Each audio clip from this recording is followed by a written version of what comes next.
5-րդ շարասյունը ճաքեր է տալիս։ Այն, որ պատերազմի ու ցանկացած սրացման ժամանակ 5-րդ շարասյունը Հայաստանում գործել է Հայաստանի Հանրապետության դեմ, ամեն ինչ արել է, որպեսզի Հայաստանի Հանրապետությունը պարտություն կրի, ամեն ինչ արել է, որպեսզի Հայաստանի Հանրապետությունը կորուստներ ունենա, ոչ մեկի համար գաղտնիք չէ։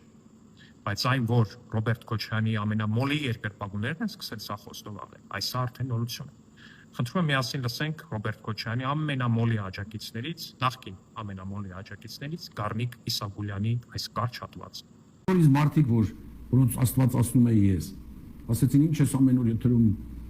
հաղթելու ենք, դու պատկերացնում ես, որ Նիկոլը հաղթի։